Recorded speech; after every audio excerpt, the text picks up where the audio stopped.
All right, good morning, everybody. Hope everybody is doing well. Welcome to this Friday's webinar session. Two exciting talks lined up. Our first talk is from Port Elizabeth by Dr. Pandey, who's going to be chatting to us about BCG and bladder cancer. And this will be followed by Dr. Aman Omar discussing PUJ obstruction in the pediatric setting. Dr. Pandey, I see your slides are up and ready nice and early. Thank you for that. If you are ready to make a start in just a minute.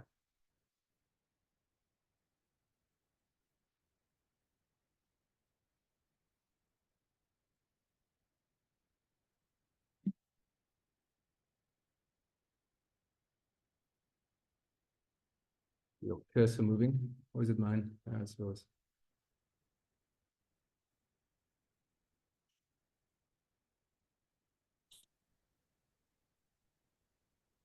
Sorry, okay, I think, can you hear me now? We can hear you clearly. Thank you very much. Okay, great. Okay, great. Let me start. So I'm Dr. Pandey. I'm just one of the urology medical officers in Port Elizabeth Provincial Hospital.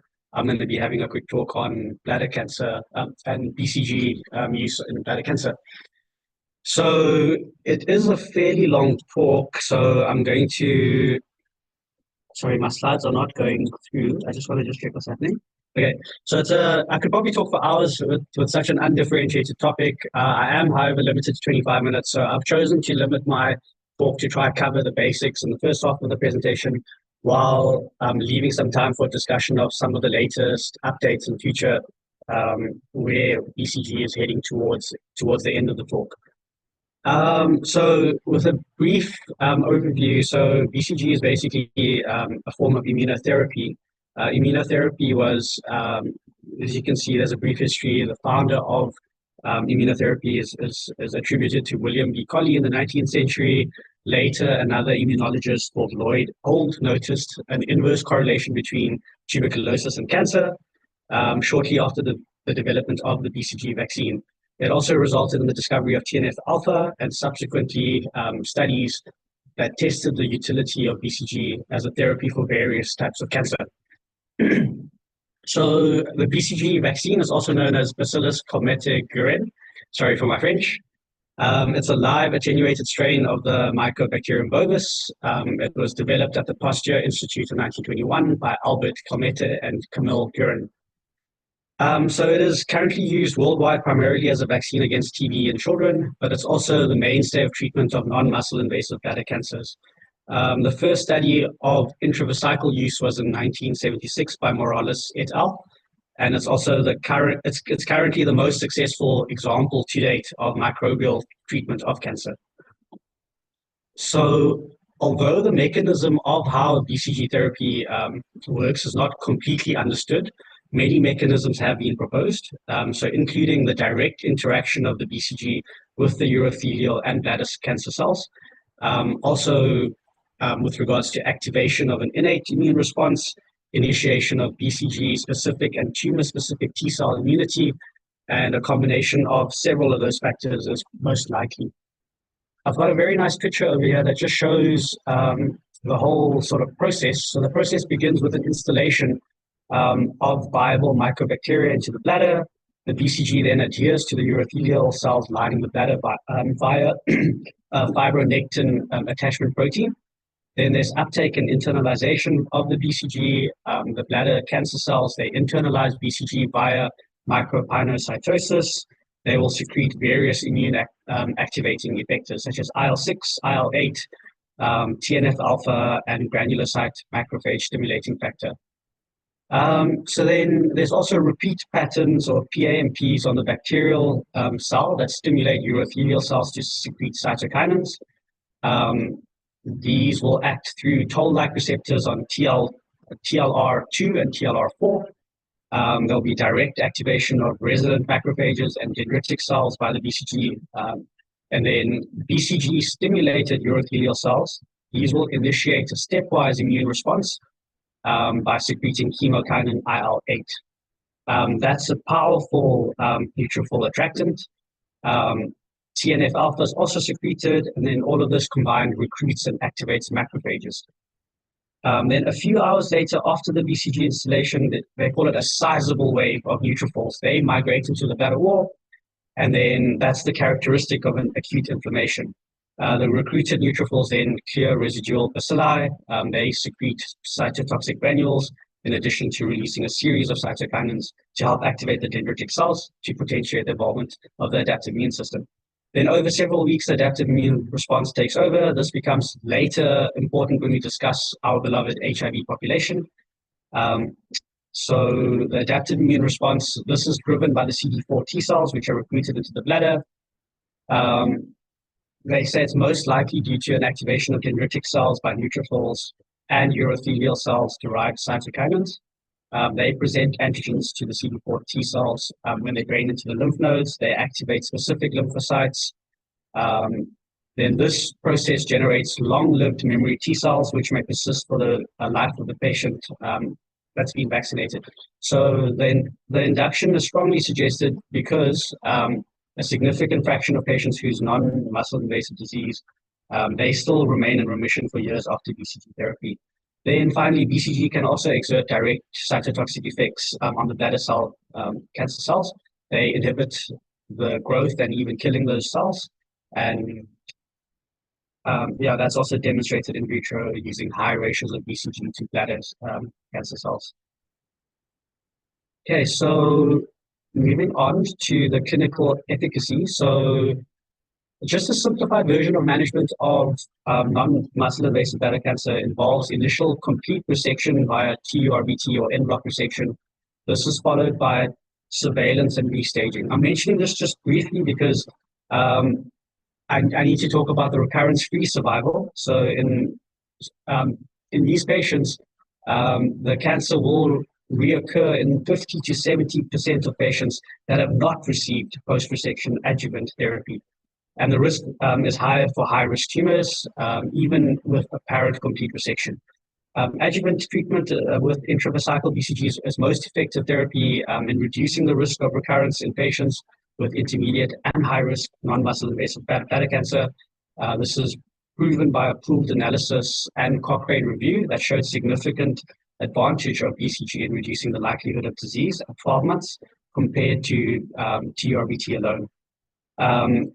And then patients that had BCG treatment, they had better recurrence-free survival than those treated with intravesical chemotherapy, especially patients with high-risk disease. With regards to progression-free survival, so 50% of patients with non-muscle invasive cancer, those that are treated with TURBT, without additional treatment, they experience tumor progression to muscle invasion or metastatic disease. So there's multiple trials as far back as 1988. They've identified BCG being able to reduce the risk of progression. Recent meta-analysis of 24 studies demonstrated a 27% reduction in the chance of progression. There's also recent studies that highlight the importance of BCG treatment for progression-free survival. So the overall impact of BCG in improving overall survival, that also remains inadequately assessed. The only study that I thought I could find was a population scale retrospective analysis called SEER, which is the Surveillance, Epidemiology, and End Results. It's a Medicare data that concluded that BCG significantly reduced overall mortality. This study actually also just underlined that only 22% of eligible patients received BCG as per guidelines. So some of them didn't complete their treatment for various reasons. So a meta-analysis of prospective randomized control studies, they show that there's no difference between the strain of BCG used. Contemporary retrospective studies, they started incorporating standardized practices, which included restaging the patient if there's recurrence on a surveillance scope, and then also included a maintenance BCG regimen. So the standard of care is now BCG adjuvant therapy for the treatment of high risk and select intermediate risk non-muscle invasive bladder cancer. So I just did mention staging and TUR, so I just briefly need to just take everyone back for a quick refresher on the classification and grading of bladder cancer.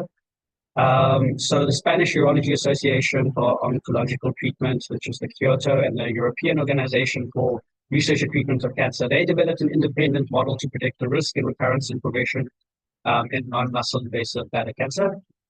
So of patients who were treated with adjuvant intravesical therapy. So they integrated the histology, the tumor stage, presence of CIS, patient factors, prior recurrence status, tumor size, and tumor multiplicity. So you can see in our image over here, there's a very nice diagram that just shows the non-muscle invasive versus the muscle invasive cancers. And then, so that gets split up. So our low risk disease will be the ones on the left, the TA lesions that are grade 1 or PL lumps. So that's the low risk. Then the high risks will be any T1, G3, high grade, CIS, if there's multiple recurrence and there's larger than 3 centimeter tumors. And then they've placed the intermediate risk as the patients that just aren't defined as low or high risk. Okay, so there are some contraindications to BCG. So the relative contraindications, basically it's just immunosuppression. So if there's T-cell immunodeficiency, B-cell antibody immunodeficiencies, severe G6PD deficiencies, if they're currently or recently been on immunosuppressive treatment, if there's a history of systemic chemotherapy. So absolute contraindications. So if there's a breakage in the urogenital epithelium, if the patient is immunosuppressed, if it's a combined immunodeficiency with T and B cell immunodeficiency, there's a T cell deficiency. Think about the patients with the CD4 of less than 200 that have HIV, George syndrome, and then also recent treatment with anti-TNF agents. So if they've also had previous BCG OASIS, if they've had bone marrow transplants in the past 6 months, if they've got any specific allergies to BCG, if they're pregnant and breastfeeding. So previously they did used to say that previous TB infection used to be a contraindication, an absolute contraindication. But there's a study out by one of the Chinese authors in 2020. So they've demonstrated that it's not a contraindication for intravesical BCG. It doesn't affect treatment efficacy or safety. Just staying on with our TB and HIV population. So chronic HIV is associated with an increased incidence of non-acquired immunodeficiency defining cancers. So patients will present at a younger age with cancers, but the degree of immunosuppression is not a proven risk factor. It's the risk factor for them developing bladder cancer would be the duration of the HIV infection, or if they've had interrupted antiretroviral therapy. So in terms of the current treatment schedule and guidelines, the current AUA and EAU recommend that an induction course of BCG for high-risk disease, followed by 1 to 3 years of maintenance BCG for BCG responsive disease. And then they do recommend a second induction BCG for intermediate and high risks if there's been relapse of treatment, as 50% of those patients will respond to a second induction. In terms of efficacy, yeah, there's several trials that have suggested that the improved, they have improved sort of association. So the BCG basically, so the patient relies on adequate BCG for maintenance therapy. So the current 3-week maintenance schedule, so it's associated with the Southwest Oncology Group, one of the trials that they did. So the patient will be started initially on a 6-weekly administration for a full 6-week induction course. And then they'll follow that later on with the maintenance phase, which is less frequent administration of BCG, approximately 28. This is shown to have a 28% reduction of tumor recurrence compared to induction alone. It's most commonly done 3 times weekly maintenance schedule. And so there are studies that also show that a 3 times weekly maintenance BCG treatment is more effective than a 3 times weekly maintenance of intravesical, so chemotherapy.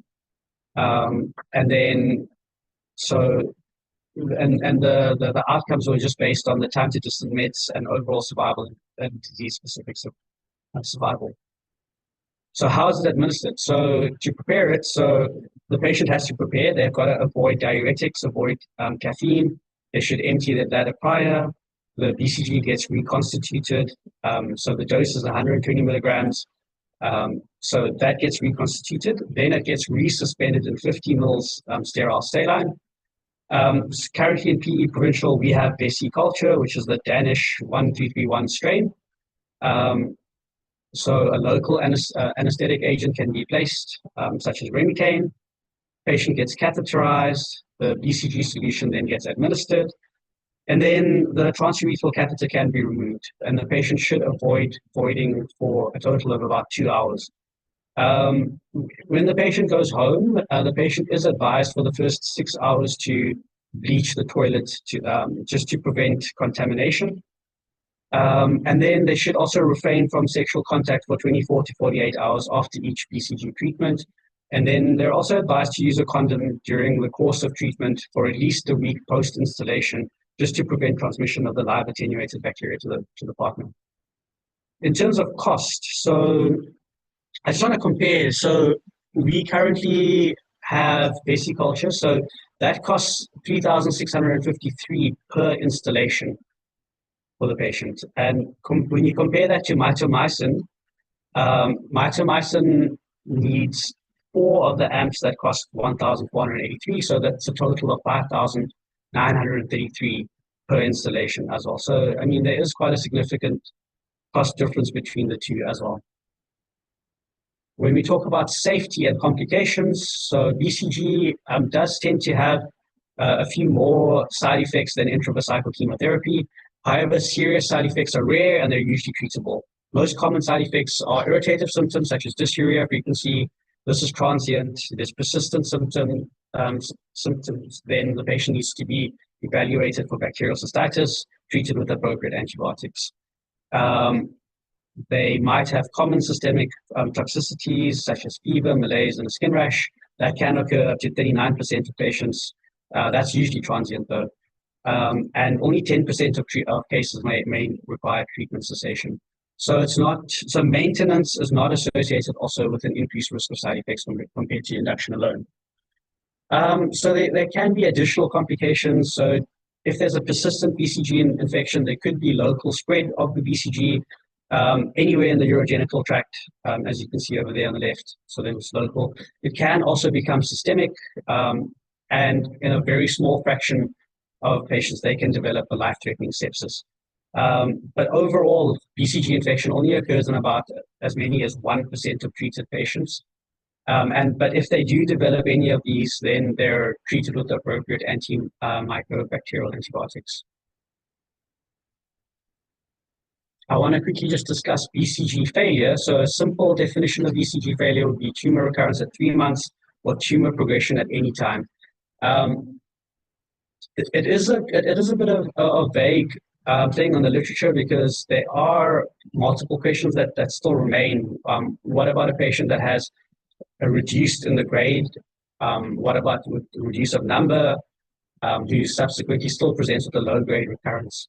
The Canadian guidelines, so they describe BCG failure. So it's when there's a presence of a high grade non-muscle invasive bladder cancer at 6 months from the time of TURBT, or 3 months if the initial tumor is a T1, G3, or T1 high grade, or if there's worsening disease while on BCG therapy. They describe BCG refractory as failure to achieve a disease-free state 6 months following BCG therapy, with either maintenance or retreatment at 3 months because of a persistent or rapidly recurrent tumor. There's resistant disease where there's recurrence or persistence at 3 months following an induction cycle. Relapse is when there's a disease that reoccurs after the patient is disease-free for 6 months. And then the patient is considered intolerant when the disease reoccurs following administration of less than adequate course of therapy. This is usually because of serious side effects or intolerance from the patient's side. There's a bunch of reasons why you can have BCG failure, including insufficient or excess BCG, premature evaluation, occult invasive or metastatic disease, failure of BCG contact with the target, gradual waning of the immune system, inadequate immune response, and also an unresponsive tumor. So in terms of BCG failure, there are certain factors that you could use to try predict the likelihood of failure. There's some independent predictive factors such as female gender, history of recurrence, multiplicity, and presence of CIS. There are also other predictors such as age, history of recurrence, high-grade T1 stage, and recurrence at first cystoscopy. So in terms of surgery after BCG failure, so the EAU recommends cystectomy as the treatment of choice for, especially for CIS lesions that have failed adequate BCG. It's also an option in other high-risk tumors. And preemptive radical cystectomy performed for recurrent T1 disease following intravesical BCG therapy may also be associated with improved disease-specific survival. This shouldn't be delayed by conservative approaches because the delay in the cystectomy will result in poor prognosis. So there is also room for chemotherapy following BCG failure. It's valid for low-grade non-muscle invasive bladder cancer. There's a few agents that are used. They talk about salvage intravesical docetaxel. The oncologists like to say that 20 out of 33 of their participants had a complete response over 6 weeks induction treatment period. And they had 1 to 2 year survival rates of 45 to 32%. There are other things that can be done as well. So there's hyperthermic intravesical chemotherapy. So this is where a heated solution containing one of the chemotherapy agents is instilled in the bladder. There's a couple of studies that say that it's as good, if not similar, to BCG. So, but HIVEC with intravesical chemotherapy, this is a good alternative for a patient that's refusing radical cystectomy or is ineligible for radical cystectomy, or if there's a BCG shortage. There are a couple of updates with, or like some stuff that's come out that's sort of new and fresh. So some of the things that have just people have started just releasing and everything is checkpoint inhibitors. So from the Keynote 057 trial, where they checked pembrolizumab. Then there's also other things. So I'll show the next image that has a summary of all of these agents. There's also intravesical drug delivery systems, which is the Taribo trial and the Sunrise trial. They tested gemcitabine and erdafitinib as well. So that's the TAR200, TAR210 trials. There's also novel combinations. So they've tested BCG with one of the interferons, but the outcome of that in 2017 was that after meta-analysis of 5 randomized controlled trials, there's no difference between administering that as when compared to BCG alone. They've also tried now testing BCG and gemcitabine for BCG-exposed non-muscle invasive bladder cancer. So they found that there was high-grade recurrence-free survival rates at 6, 12, and 18 months were quite good. They were 97, 85, and 76% respectively. And they said that the 12-month cystectomy-free survival rate was also 100%. So there's other sort of agents as well, the antibody drug conjugates, the ADCs and immunotherapy. There's another trial, the EB302 trial, where they've tested pembrolizumab and one of the other agents. So that showed a 53% lower risk of death than chemotherapy at 12 months. This trial only was tested against chemotherapy, not BCG. But yeah, so they did show that this had a higher complete response rate than the chemotherapy. So this is just a summary of some of the agents that I was talking about. I haven't spoken about one of them there, which is one of the ongoing trials at the moment. So the first one at the top there is the Keynote 057 trial. That's the checkpoint inhibitor, followed by So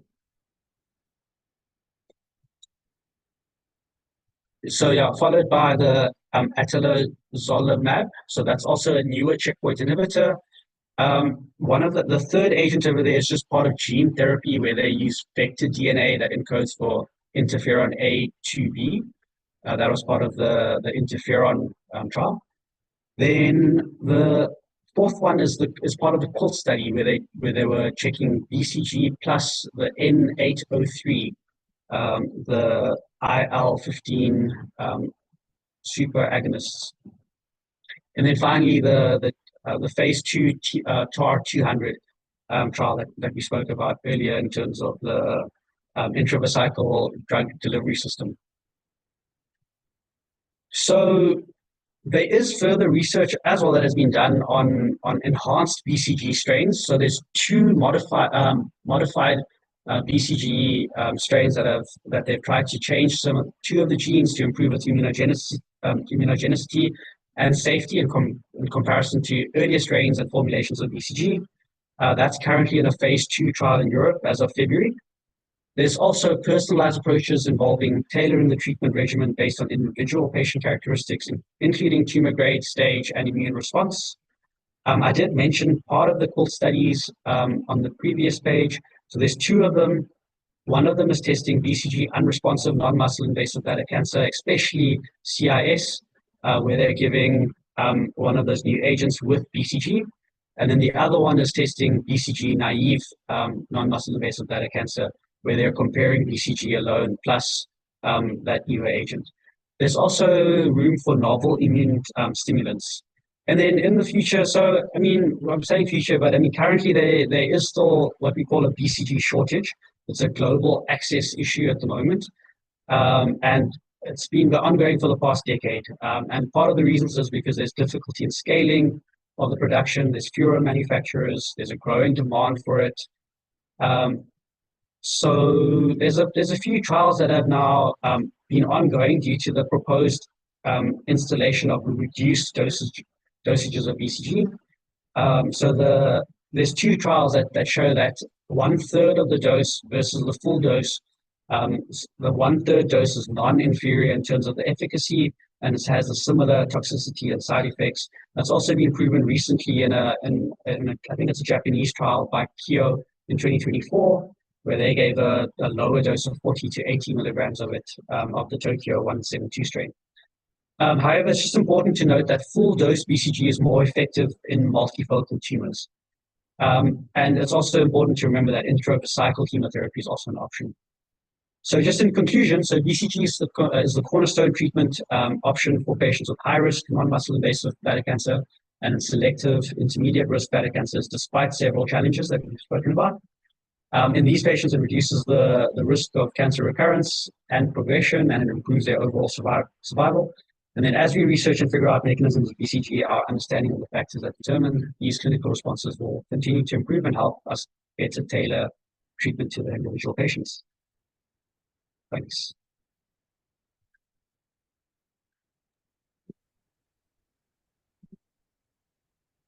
Thank you very much, Dr. Pandey. Excellent talk. Well covered. Covered the topic very, very nicely there. You mentioned a few of those trials and those alternative agents and things like that. Has anything been done looking at sort of the genetic differences between the bladder cancers? So we know all high risk, sort of non-muscle invasive disease. You get P53 sort of gene mutations. Is anything that's looked at if that influences outcomes to BCG? I think there are some trials that are but I think those are more along the lines of the personalized sort of treatment that's going on. So that's part of the future. I think I had a slide from there in terms of what else is being looked at the moment. So it's not a standardized approach. They're looking at a personalized approach for those patients. Yeah, I think a bit more tailor-made. And then that third drug that you mentioned there, that nadofaragene firadenovec, that one, that study there, I think it's from 2023, they presented that stuff at the data at the AUA. So that complete response rate of 53 was maintained for another actual 12 months after that. You can see from the toxicity profile there, it's very favorable. So Yeah. there's a lot of interest going into that drug, especially for the BCG refractory and BCG unresponsive patients, because in the past that will basically end up with a cystectomy. But very, very good sort of evidence coming from that agent. It's a genetic therapy, and you mentioned it's a vector of the adenovirus. So yeah, some good evidence there. I don't think it's obviously available for us yet. I mean, none of those drugs there are. We'll just have to stick with BCG for now. I mean, we struggle to sometimes get mitomycin post complete resection. So yeah, Exposing it's the like a system. wish list for some of the others. Are there any other questions from the floor or from the chat? I think most people are away. Dr. Pande, thank you very much. Maybe just stay around. Maybe someone does pop up with a question in the course of Sure. the next talk. But we're going to move on to our next speaker for the morning, Dr. Omar. He's going to be talking to us about PEGR prescription in the pediatric setting.